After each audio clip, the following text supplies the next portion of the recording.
하나님께서 오늘 우리에게 주신 말씀은 창세기 21장 22절부터 34절까지 말씀, 우리가 그 말씀 중에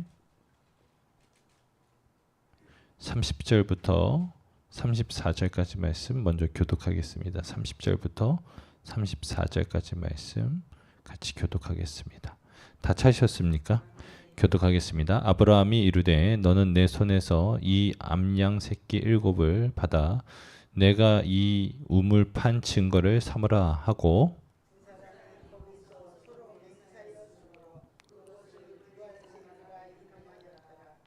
그들이 브엘세바에서 언약을 세우매 아비멜렉과 그 군대 장관 비골은 떠나 블레셋 사람의 땅으로 돌아갔고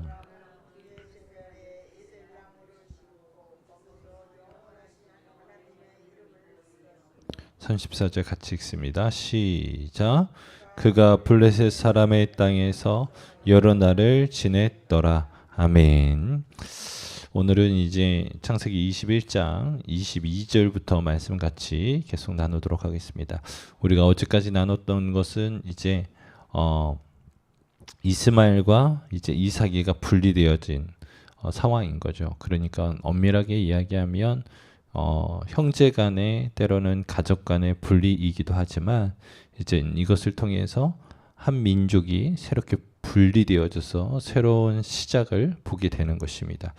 자, 그러면서 이제 22절에 또 한 사건이 있었는데 이제 나중에도 이 사건이 중요한 사건이 되기도 합니다. 그래서 우리가 말씀을 통해서 잘 기억하시면 좋겠는데 그건 뭐냐면 아비멜렉과 그 군대 장관 비골이 아브라함에게 찾아와서 이야기를 합니다. 내가 무슨 일을 하든지 하나님이 너와 함께 계시도다라고 이렇게 축복합니다. 여러분, 저는 소망하는 것은 여러분들 또한 이렇게 세상 사람들이 그렇지 않습니까? 아비멜렉과 비골은 세상 사람의 대명사라고 해도 과언이 아니겠죠. 사람들이 와서 여러분들 하는 일들에 대하여 축복하고 지지하는 일들이 있기를 예수님의 이름으로 축원합니다. 자, 그러면서 23절 말씀에 그런즉 너는 나와 내 아들과 내 손자에게 거짓되이 행하지 아니하기를 이제 여기서 하나님을 가리켜 내게 맹세하라.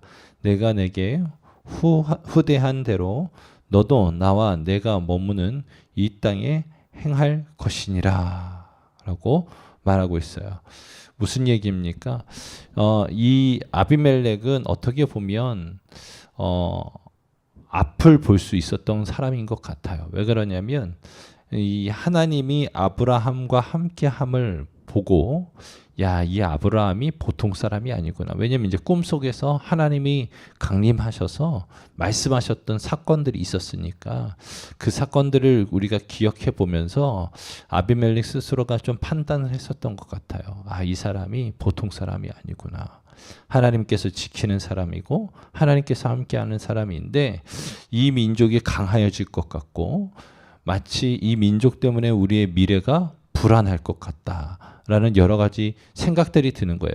이때에 여러분 아비멜렉이 선택할 수 있는 것은 두 가지예요. 하나는 지금 아브라함을 제거하든지 그잖아요. 그래야 미래가 그래도 어둡지 않고 그나마 가능성이 있을 거 아니에요. 더 이상 힘이 세지기 전에. 두 번째는 아니면 이 사람이랑 화친을 맺든지. 근데 아비멜렉은 후자를 선택한 것 같아요. 그래서 내가 너에게 후대했다. 내가 너한테 잘해줬다. 그것을 뭐 하라는 거예요? 잊지 말라고 이야기하고 있는 것입니다. 그때에 아브라함이 이르되 내가 맹세하리라 하고 아비멜렉의 종들이 아브라함의 우물을 빼앗은 일에 관하여 아브라함이 아비멜렉을 책망하매. 이제 성경에 앞서 우리가 어떤 일이 있었는지 우리가 정확하게 말씀을 통해서 알 수는 없으나 아브라함의 우물을 빼앗았던 일들이 있었던 것 같아요. 아무래도 뭐 그러겠죠. 이 아브라함은 거류민이고 그런데 아브라함이 물이 필요해서 이렇게 물을 파면 우물을 파면 물이 철렁철렁하고 나온 거죠. 여러분 이것이 얼마나 큰 축복이고 은혜인지 모르겠습니다. 이번에 선교사님 오셔가지고 말씀하셨지만 요즘에 이제 선교사님들 중에 많은 선교사님들이 하시는 사역 중에 하나가 우물을 파주는 거예요. 그래서 뭐 아프리카 케냐에 있는 최영락 선교사님도 마찬가지고 지금 라오스에 있었던 손상화 선교사님도 마찬가지로 여러분 그 지역에 때로는 산골 마을에 때로는 외지에 가서 여러분 우물을 파주는데 여러분 몇 번 시도해도 안 나올 때도 있어요. 실질적으로 시추를 몇 번 했는데도 안 나올 때가 있다고 이야기를 하더라고요. 그래서 정말로 우물이 잘 나오고 하면 그 동네가 바뀌어지고 그런 일들이 많이 있는데 저는 소망하는 것은 이제 저희는 우리 계암교회 성도님들 가운데 이제 좀 의미 있는 날이 있을 수 있잖아요. 뭐 칠순이 됐던 뭐 결혼 기념해서 한 30주년, 40주년 되는 그런 때에 여러분들이 좋은 곳에 가서 식사도 하시고 여행도 가시고 뭐 요즘에야 뭐 이제 칠순잔치도 하냐 마냐 이제 그런 시대가 돼버렸잖아요. 그렇잖아요. 저희도 어머니가 칠순 때 잔치 하냐 마냐 이렇게 했을 때 어머니도 아유 야 무슨 칠순잔치냐 부끄럽게 그냥 가족들끼리 식사 하나 하자 그렇게 해서 이제 그렇게 넘어갔는데 그렇게 하면서 그냥 가족들이 식사하고 하는 것도 의미가 있겠습니다만은 제가 여러분들에게 권하는 것은 이런 때에 그런 때에 여러분들을 기념할 일을 하시는 거예요. 그래서 여러분들의 이름으로 어떻게 해요? 우물 하나 파는 거죠. 무슨 얘기인지 아시겠어요? 그래서 이제 조금 사역을 잘 하시는 분들은 이렇게 해서 이제 우물을 파면 거기다가 돌에다가 여러분들이 어떤 일로 인해서 우물을 팠다고 이렇게 기록해 놓는 그런 분들도 계세요. 그래서 저는 소망하는 것은 실질적으로 우리가 그렇게 섬겨주고 그렇게 베풀어주면서 그 우물이 실질적으로 그들의 마음을 좀 열고 그들이 다시금 주님께로 돌아올 수 있는 귀한 접촉점이 되어질 수 있기를 소망합니다. 왜냐하면 생명과 같거든요. 자, 보세요. 아브라함이 일전에 있었던 일을 아비멜렉에게 오히려 책망합니다. 야, 세상에 그런 일이 있어 라고 이야기했더니 26절에 아비멜렉이 이르되 누가 그리하였는지 내가 알지 못하였노라. 너도 내게 알리지 아니하였고 나도 듣지 못하였으니 오늘에야 들었노라 라고 말하고 있어요. 아, 나 몰랐었던 일이야.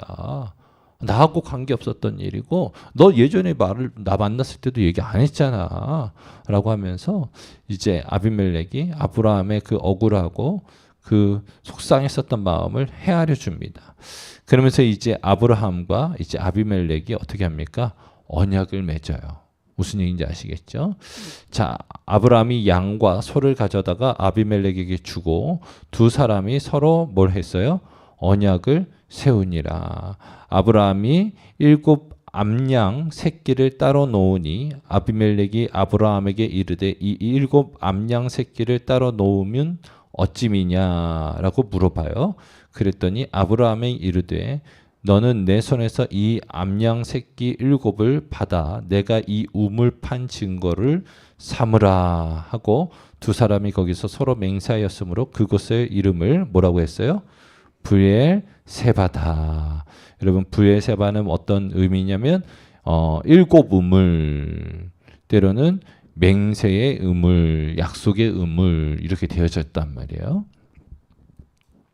실질적으로 여러분 이 브엘세바는 제가 지난번에도 말씀드렸습니다만은 이스라엘의 남쪽에서 더 이제 그 남쪽에 땅이 더 있기는 해요. 네게부 사막이 있어요. 그런데 여기는 사람이 살 수는 없는 동네예요. 그러니까 땅으로 포함되어져는 있지만 거기에는 사람이 살기 힘들기 때문에 마지막 마을, 마지막으로 여러분 우리가 해남 땅끝 마을처럼 그러한 마을이에요. 브엘세바가. 그래서 성경에 단에서부터 브엘세바까지 이스라엘의 뭐 모든 마을은 이러하더라. 뭐 이런 표현들이 많이 나오는데 그래서 단은 북쪽의 북단에 있는 사람이 살 수 있는 도시고 브엘세바는 남단에서 사람이 살 수 있는 도시다. 이해하시면 되겠어요. 자, 거기서 아비멜렉과 아브라함이 이제 약속한 거예요. 이 우물 누구 거다고? 아브라함 거라고 이제 공인해 주는 거예요. 자, 이렇게 약속을 했지만 나중에 보면 또 어떻게 하냐면 이제 이삭이 때에 이거 뺏어 먹겠다고 그냥 난리를 쳐요. 우리가 이것을 통해서 하나 또 배울 것은 뭐냐면 인간의 약속은 뭐 하지 못하냐면 영원하지 못해요. 무슨 얘기인지 아시겠어요? 영원하지 못하다. 여러분들이 부모님이 되어서 자녀들에게 잘해 주려고 좋은 것을 해 주시겠다고 약속한 경우들도 많잖아요. 또 자식들도 엄마 내가 효도할 거야. 엄마 내가 그거 잘해 줄 거야. 약속했는데 못 지키는 경우들도 많잖아요. 여러분 그런 것처럼 인간의 약속은 영원하지 않고 안 지켜질 확률이 상당히 높다는 거예요. 그래서 많은 사람들이 뭐라고 얘기하냐면 사람은 여러분 믿는 존재가 아니라 뭐라고 하는 거예요? 사랑하는 존재라고 얘기하는 거예요. 여러분 기억하셔야 됩니다. 그래서 이제 서로 언약을 맺고 약속을 했어요. 이거는 아브라함 거. 앞서 말씀드렸던 것처럼 브엘사바는 7 우물, 그러니까 우물이 7개가 있는 도시요. 우리 인천에도 그런 동네가 있어. 알아요? 우물이 10개 있는 동네가 있어. 몰라요? 십정동 들어보셨어? 그게 우물 10개 있는 동네가 십정동 아니에요? 그래서 이름은 바꿨잖아, 최근에. 열우물 동네. 예. 거기 십정교회 이름이 지금은 열우물 감리교회로 이름을 바꿨단 말이에요. 그래서 여러분 그냥 그 동네가 유명한 거죠. 우물로 유명한 거죠. 십정동이. 마찬가지로 여기도 브엘세바도 그런 동네다라고 기억하시면 좋겠습니다. 이제 이 7 우물 때문에 나중에 이삭이랑 같이 대판 한번 한단 말이에요. 그렇기 때문에 이거 말씀을 기억하시면 좋겠어요. 자, 그들이 브엘세바에서 언약을 세우매 아비멜렉과 그 군대 장관 비골은 이제 떠나서 어디로 갔어요? 블레셋 사람의 땅으로 돌아갔다. 자, 그러면서 33절 말씀에 아브라함은 이제 브엘세바에서 너무너무 좋잖아요. 이제 난 자유해. 난 여기서 누릴 수 있어. 평안을 누릴 수 있어.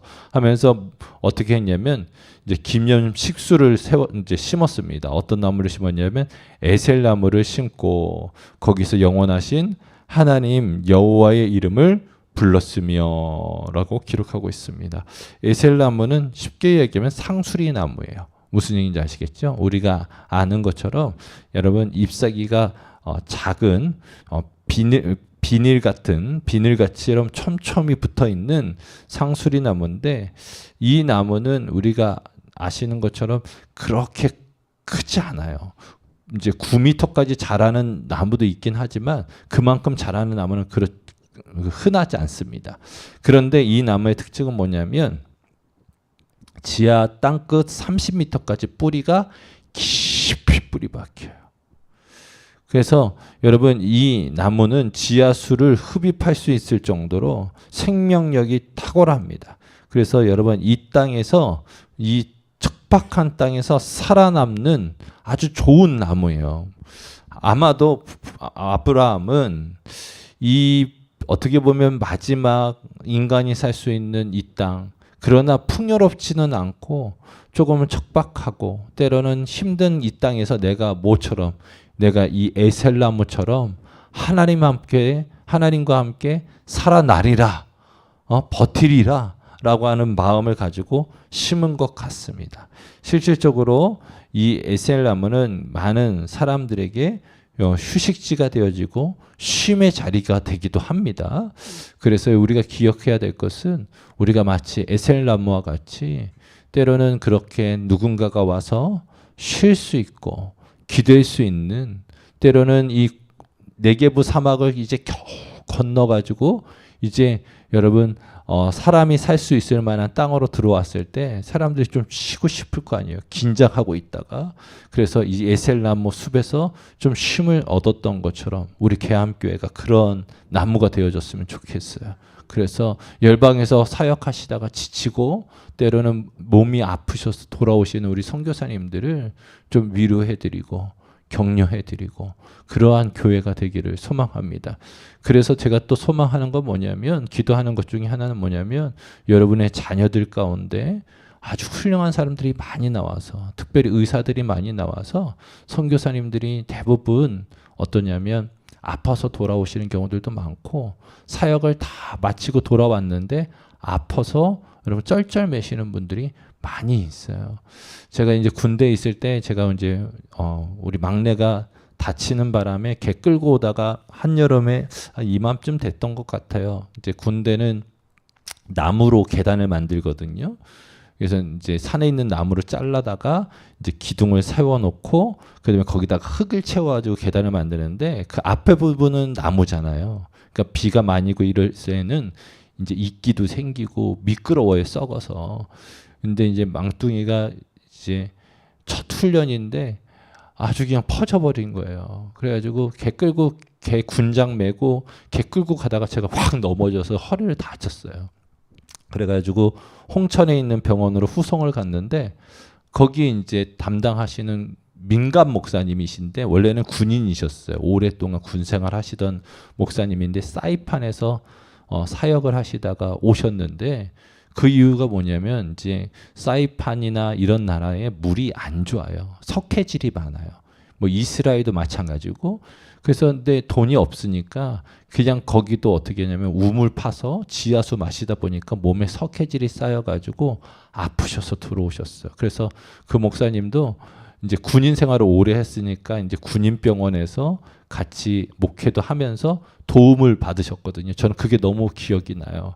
그래서 저한테 항상 하셨던 얘기가, 이제 그때 제가 상병이었는데, 박상병 앞으로 이제 제가 이제 선교사 된다고 막 그렇게 이야기할 때였었으니까, 너 선교사가 되어지면 건강을 주의해야 된다. 그리고 자기는 군생활을 오래 해서 이 병원에서 혜택을 받지만 대부분의 선교사님들이 아파서 쩔쩔매는 거 다 알고 있으니까 건강 유의하고, 때로는 이렇게 좋은 의사 선생님들, 이제 병원에서 군대 병원에 있으니까 이제 이분들하고 관계를 잘 맺어서 나중에도 이분들한테 도움을 얻을 수 있게끔 해라.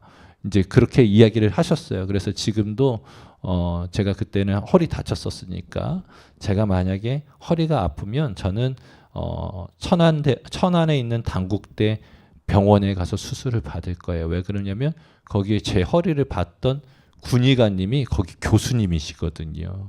이제 그때 당시 그 교회 집사님이셨는데, 여러분 지금 이제 김상현, 예전 이제 감독님이셨던, 중부연의 감독님이셨던 김상현 목사님 사위가 안과 의사예요. 근데 그분이, 여러분 선교사님들이 오면은요, 백내장이든 녹내장이든 어떤 병이든 오시면 치료를 해줘요. 무슨 얘기인지 아시겠죠? 그래서 선교사님들이 많이 와서 이제 치료를 받아요. 그러니까 빚진 마음을 갖는 거죠. 저는 우리 계암교회가 그런 축복의 역할도 감당했으면 좋겠어요. 할렐루야.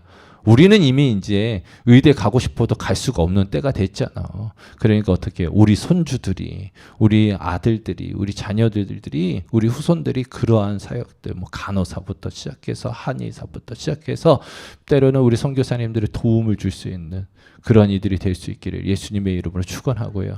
아이, 그러면 나는 이제 우리 자식들은 공부를 잘 못해가지고 목사님 괜찮아. 도울 수 있는 길이 얼마나 많은지 몰라요. 여러 가지로 해서 함께 도울 수 있는 귀한 사명들을 감당할 수 있기를 예수님의 이름으로 축원합니다. 자, 그러면서 여러분 이제 34절 말씀에 그가 블레셋 사람의 땅에서 여러 날을 지냈더라라고 말하고 있어요. 여러분 지금 아브라함이 이 땅으로 내려왔었던 이유는 뭐라고 그랬어요? 제가 거기에서 또 전쟁이 있었다고 그랬잖아요. 또 침략이 있었다고 그랬잖아요. 그렇기 때문에 아브라함이 피해서 이쪽으로 남쪽으로 내려온 거라고 말씀을 드렸잖아요. 여러분 계속적으로 아직까지 전쟁이 있기 때문에 다시금 그 가나안 땅으로 올라가기가 두려웠던 거죠. 자, 우리가 하나 기억해야 될 것은, 여러분 그러한 싸움 가운데에 우리가 견딜 필요도 있어요. 무슨 얘기인지 아시겠죠? 그런 싸움이 있어도 그 자리를 떠나지 않고 견딜 필요도 있어요.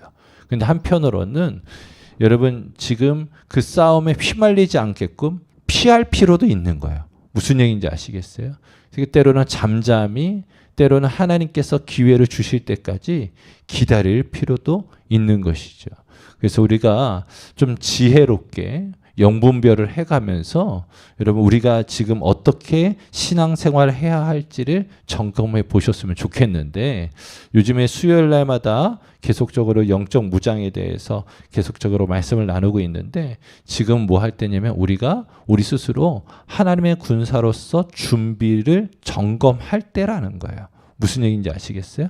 아, 내가 정말로 진리의 허리띠 가운데 구원의 투구를 쓰고 있는지, 하나님의 복음의 신발을 신고 있는지, 의의 흉배를 차고 있는지, 믿음의 방패를 들고 있는지, 말씀의 검을 들고 있는지를 어떻게 해요? 점검할 때라는 거예요.